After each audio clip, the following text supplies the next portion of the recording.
So here we are in this 4-week sermon series of suffering. 4 weeks of suffering. What a way to lift our spirits at this time. It seems strangely appropriate that right now as I'm filming this, it's pouring with rain outside, summing up the mood of the topic we're talking about. But you know, in life, we all experience suffering to varying degrees.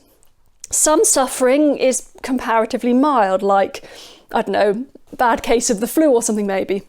But the chances are that all of us at some point in our lives will experience the kind of suffering that just brings us to our knees, where we say enough, too much. Now, I have to be honest and say, for me in my life so far, I'm not sure that I've really experienced that extreme kind of suffering. I've had my challenges in life, some, or quite a few, of my own making. But generally speaking, although I've suffered, it's been things that have been cope-withable. They haven't been life-changing events. But I have seen many friends walk through the kind of suffering that has just brought them to their knees. I've had friends who've suffered the loss of a child. I've had friends who've suffered the sudden, untimely death of a close loved one. I've had friends who've gone through financial difficulties that have just made making ends meet seem impossible. I've had friends who've experienced the kind of chronic sickness that makes just existing every day a real battle to go through the routine tasks of living. And I guess as I reflect on all of those experiences I've seen, it makes me wonder what kind of suffering, what degree of suffering would bring me to my knees, would take me to that place. And perhaps you could reflect for yourself, what kind of suffering would bring you to your knees? Are there things that you look at and think, that would be hard, but I guess I'd cope. But if this happened, that would be it. I could not handle that. What would bring you to your knees? And when suffering does bring you to your knees, what happens? You see, as I've observed different people in different situations, it seems to be that kind of suffering can take you one of two ways. I know people who've been in the most extreme kinds of suffering, and their response to that has been to cling on to God tighter than they ever have before, and who have come through that suffering closer than they ever were to God. But equally, I've seen people for whom the suffering has been so extreme that their response has been to say, I just can't believe in God anymore, or I can't trust in God anymore. How can I believe in a good God when this is the reality of my life? Why does suffering lead to some people running away from God, rejecting Him? Whereas for others, it causes them to draw closer to Him, to cling on to Him so very tightly. What makes the difference? And perhaps the most crucial question for us to reflect on personally is, which would I do? If that thing that I've said, I just couldn't handle that, happened, would I cling tighter than ever to God? Or would I turn away from Him? So, we're going to be looking this morning at the book of Job in the Bible. And as I was preparing this, it reminded me somewhat of a favourite series of books that my son read a while back called A Series of Unfortunate Events, which has come back into our lives recently because we've discovered it's been made into a TV series on Netflix. But basically the premise of this book is that everything bad that could happen in the story of this family does. Just when it looks like things might be picking up, it all goes badly wrong again and again and again. It's a great series to be watching during the year 2020. It really helps lift your spirits. But let's get back to the book we're supposed to be looking at. which is the book of Job.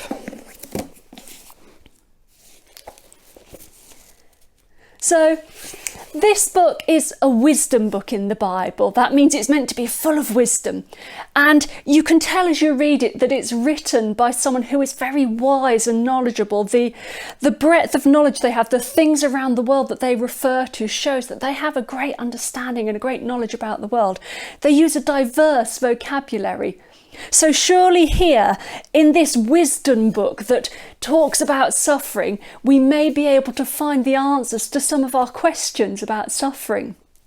Well, the book begins by introducing this guy called Job. It tells us he lives in the land of Uz and that he is blameless and upright. He is a righteous guy. He has 7 sons and 3 daughters, and he owns 7,000 sheep, 3,000 camels, 500 yoke of oxen and 500 donkeys. And he has a large number of servants. He is rich, he is wealthy, he's got everything going for him. And apparently his sons used to hold feasts in their homes on their birthdays, and they'd invite the sisters to come and join with them in their feasting. And when the feast was finished, Job was so upright that he would the next morning get up early and make sacrifices just in case one of his children had inadvertently sinned in the period of their feasting.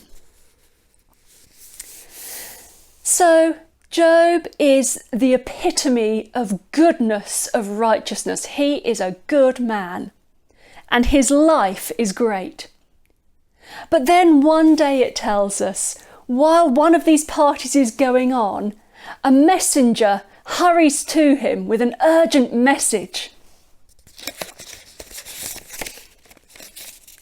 He says, "The oxen were ploughing and the donkeys grazing in the field next to us when the Sabians attacked. They stole the animals and killed the field hands. I'm the only one to get out alive and tell you what happened." And while this messenger is telling him this dreadful news, another messenger appears with another urgent message. And this messenger tells him that bolts of lightning struck the sheep and the shepherds and fried them, burnt them to a crisp. And I'm the only one to get out alive and tell you what happened. And while this messenger is still talking, another messenger arrives. And this one says to him, "Chaldeans coming from 3 directions raided the camels and massacred the camel drivers. I'm the only one to get out alive and tell you what happened. Could his day get any worse?" Well, whilst they're still talking, another messenger arrives. And this one tells him, "Your children were having a party at the home of the oldest brother when a tornado swept in off the desert and struck the house. It collapsed on the young people and they died. And I'm the only one to get out alive and tell you what happened." Everything that Job has stripped away. We were reflecting earlier about what would it take to bring you to your knees. I don't know about you, but one of those things would be enough to bring me to my knees. So how did Job respond? Well, having heard this, we're told that Job got up. He tears his robe. He shaves his head. And then he fell to the ground in worship. And he said, "Naked I came from my mother's womb, and naked I shall depart. The Lord gave, and the Lord has taken away. May the name of the Lord be praised."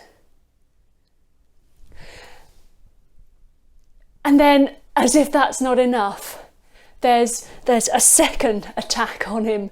He comes down with this skin disease, which gives him painful sores all over his body.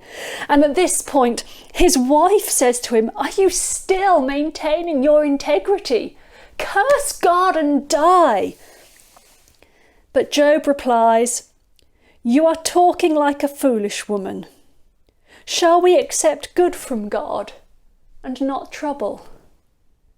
In all this, Job did not sin in what he said. What kind of suffering, what amount of suffering would it take to bring you to this place, to be on your knees, whether that's in worship or despair? I imagine that what happened to Job would probably be enough to bring you to your knees. But thankfully, or perhaps not thankfully, as we'll see, Job has some friends to be with him through this difficult time. He's got Eliphaz, Bildad and Zophar. And it seems that these friends made an appointment to come and sit with him through his trials. Can you imagine, them saying to each other, "Have you heard what's happened to Job? We need to go and support him. We need to go and help him." And I can just imagine it being the kind of scenario where they're saying, I can't go on my own. We need 3 of us to help him through this kind of crisis, guys. And so his friends come along. And at first they just sit with him for 7 days in silence. That's a good start, I think. Never underestimate the power, the value of just sitting with someone, not saying anything, but just being with them in their grief, in their pain.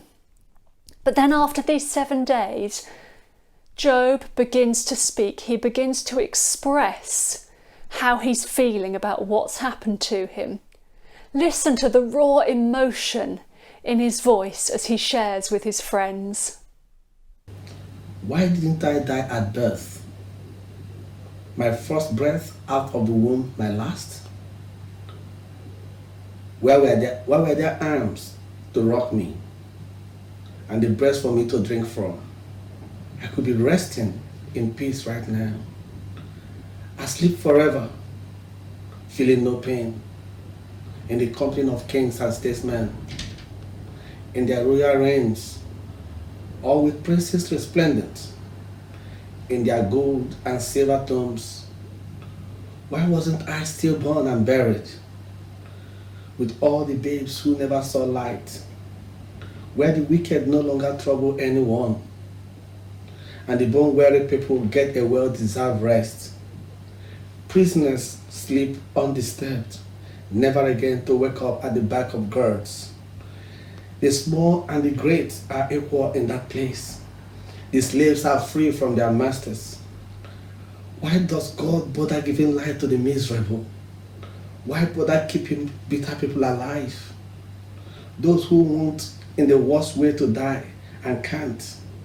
Who can't imagine anything better than death. Who count the day of their death and burial the happy days of their life. What's the point of life when it doesn't make sense? When God blocks all the roads to meaning?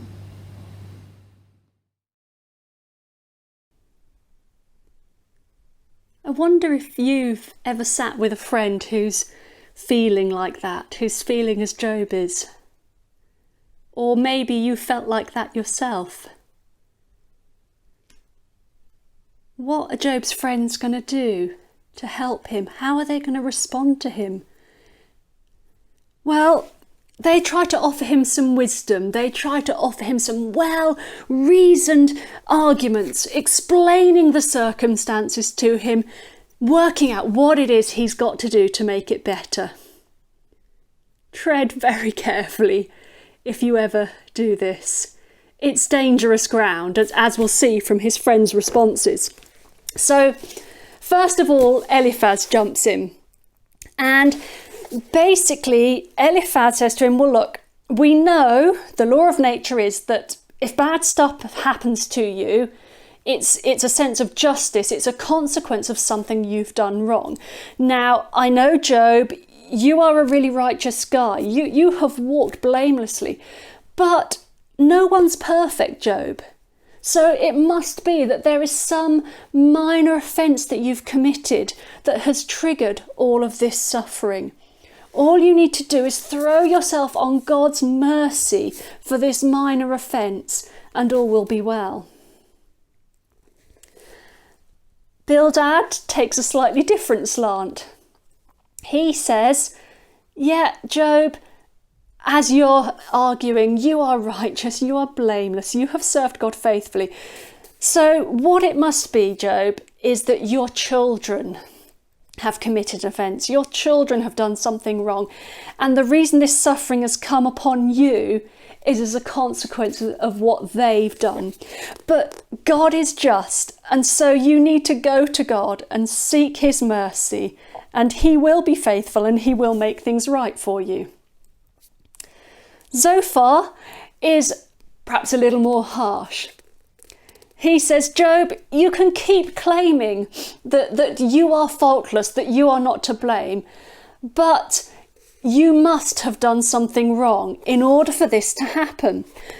Open your eyes. This is why God's punishing you, so that you will open your eyes and see what it is that you've done wrong. You need to repent of that, turn back to God, and then all will be well.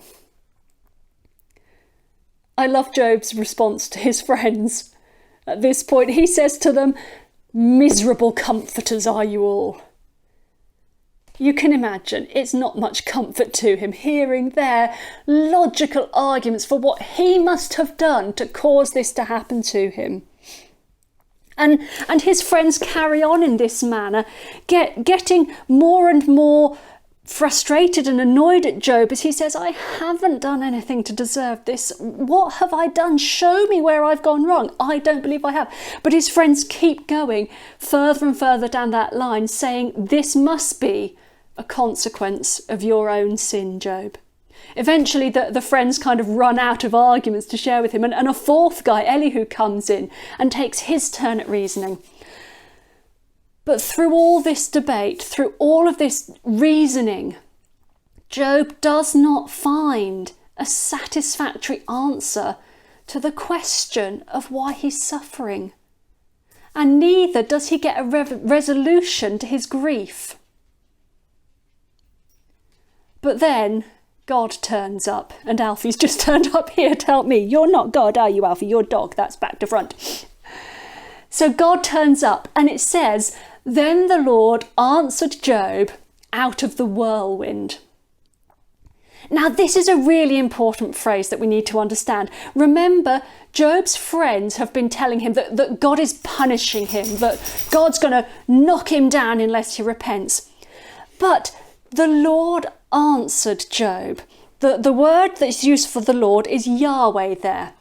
Yahweh is that personal name that was given to the Israelites for their God. The God who promised to walk with them. The God who rescued them out of slavery. The God who has helped them in battles over hundreds of years. The God who cares for them and is known to them. And this word answered, it doesn't say the Lord said, it says answered, which has quite a different meaning in the Hebrew. When they talk about answered, it implies a back and forth conversation, a mutual conversation, not where one person is just talking down to another, but there's a back and forth conversation there. So God is coming as a personal, relatable being who is going to have a conversation with Job about this. But lest we get too relaxed here, lest we forget who this God is who's going to talk with Job here, he speaks out of a whirlwind. And out of this whirlwind, he asks Job some questions. Let's listen to some of the questions that he asks. Why do you confuse the issue? Why do you talk without knowing what you're talking about? Pull yourself together, Job. Up on your feet. Stand tall. I have some questions for you. And I want some straight answers. Where were you when I created the earth? Tell me, since you know so much. Who decided on its size? Certainly you know that. Who came up with the blueprints and measurements How was its foundations poured, and who set the cornerstone? While the morning stars sang in chorus, and all angels shouted praise. And who took charge of the ocean when it gushed forth like a baby from the womb? That was me. I wrapped it in soft clouds and tucked it in safely at night. Then I made a playpen for it, a strong playpen so it couldn't run loose, and said, "Stay here, this is your place. Your wild tantrums are confined to this place." And have you ever ordered morning, "Get up," told dawn, "Get to work," so you could seize earth like a blanket and shake out the wicked like cockroaches? As the sun brings everything to light, brings out all the colors and shapes, the cover of darkness is snatched from the wicked. They're caught in the very act. Have you ever gotten to the true bottom of things?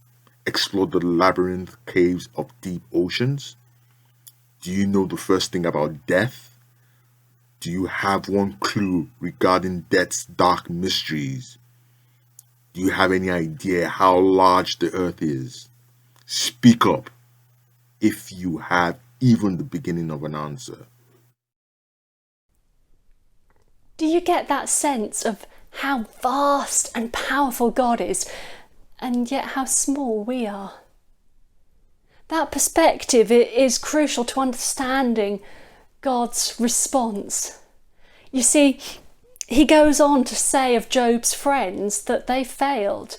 He says they've not spoken truthfully about him, because they haven't. You see, they've brought their human logic and reasoning to try and explain why this is going on in Job's life. And the problem with that is that our human understanding of justice, of how life should be, has boundaries to it, because there are limits to our understanding. And so if this is like our logic and reasoning and understanding around justice, if we then take God's purposes, God's ways, who God is, and fit God into our little box, he doesn't fit. It's wrong to try and define God within our boundaries. God is beyond what we can understand. And Job's friends, maybe they tried to expand their reasoning and they used a slightly bigger box, but still, God doesn't fit. We cannot contain God within our own logic and our own reasoning. There will always be bits that spill out, or we perhaps might risk breaking the box. The other reason why Job's friends did not speak truthfully is because their reasoning was based on this idea that Job's suffering must somehow be a consequence or a punishment for his own sin, for his own wrongdoing. And I want to zoom in now, because this next bit is really important. Here we go. We've zoomed in because this is a really important message that I think some of us need to hear, because I believe that there have been heavy burdens placed on people's hearts that just don't belong there. You see, we have to ask the question, can suffering be a consequence of doing wrong, of sin? Yes, it can. Sin does lead to suffering. But the more important question is suffering a good indicator of someone having done wrong, of someone having sinned? And I want to say to you, no, it is not a good indicator. Here's the reason why. In all the reading of all the Bible accounts that I've done, the pattern that I see is that when people are doing wrong, when they are turning away from God, God lets them know about that and warns them long before any suffering happens. He is a gracious God, he is a merciful God, and he gives them chance after chance after chance to put things right before any kind of consequence of punishment or suffering comes in. And so I would say to you, If suffering is as a consequence of your own wrongdoing, you will have known about that long before the suffering began. God will have told you beforehand. And so, if you're in a position of suffering right now and you don't know why, don't be like Job's friends and go looking for what your wrongdoing is. Go looking for some sin you've committed that this suffering is a punishment of. If you've gone wrong, God will tell you. And suffering is not always a consequence of sin. As we see in the example of Job, he is a righteous man. He is a good man. So please, if you're in a place of suffering, do not allow yourself to carry a burden of guilt or fear that maybe this is all as a result of something you have done. That's not how God communicates with us when we've messed up. That's not how it works. Be released from that burden now. So, what is the reason for Job's suffering? What's caused it? What's the logic behind it? Well, God doesn't tell Job that. God doesn't answer that question. And Job and his friends never find out. But we, as the readers of the book, do. In fact, we're told right at the very beginning. You see, there's this whole other little story going on behind all of this. We, at the very beginning, are given this picture of God in the heavenlies. And he's talking to his angels. And he says to them, look at Job. Isn't he an amazing guy? Isn't he good? Doesn't he serve me faithfully? Doesn't he worship me truthfully? And there's another guy there, Satan. Heard of him? And Satan says to God, well, yeah, okay, but you know what? Job is obviously going to worship you and serve you faithfully while you make his life so great. I mean, come on, look at him. His life is brilliant. He's got no reason not to serve you. If he were to suffer a little bit, if you were to take away some of the goodness in his life, then we'd see if he really serves you. Then we'd see if he really worships you. And so God says, okay, you can take some of those things away from him. Let's see. Now, that feels a bit uncomfortable to us, perhaps, the idea of God allowing Satan to cause this suffering for Job. But remember, this idea that our sense of justice is small compared to God's purpose and plans, and we can't fit God's way into our understanding sometimes. And so Satan goes into this test of Job, if you like, seeing it as an opportunity for him to prove that Job doesn't really have faith in God. He's hoping that actually, as this suffering comes about, Job is going to turn away from God. Job's faith will be weakened and Satan will win the battle. But God, being God, knows how this is going to pan out. God allows Satan to bring about this suffering because he knows that he can use it for a greater good. And the suffering doesn't crush Job. The suffering doesn't cause Job to turn away from God. It doesn't even weaken Job's faith in God. In fact, this suffering causes Job's faith in God to grow and to mature. Because before, Job's faith in God could have been based on the good things that God had given him.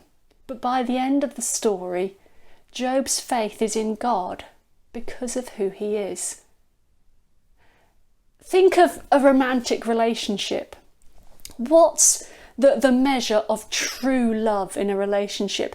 Is it the couple that you see who are so in love with each other. They spend all their time together and they just really enjoy each other's company. They go for romantic dinners, they go on adventures together, they laugh together, and it's all just so wonderful.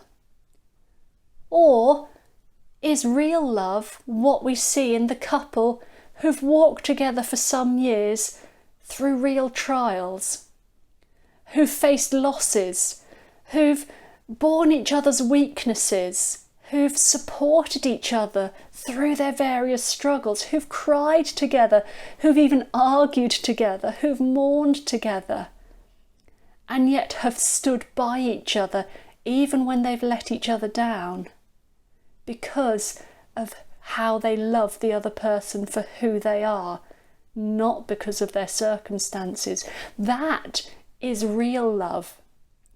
And that's the love that Job has for God, not dependent on his circumstances, but a love for God and a faith in God because of who God is. And so Satan's plan to try and use this suffering to turn Job away from God has actually served to bring Job closer to God and to strengthen his faith in God in a way that it's never been strengthened before. So, what is God's judgment on Job? Job, who has argued with God, who has protested against his suffering and who's challenged God as to whether he deserves this suffering, and even at points wished himself dead. Well, God says that Job has spoken the truth. And he has spoken the truth. He's spoken from his heart. It's not wrong to have questions about suffering. It's not wrong to argue with God and complain to him that he's been unfair to you.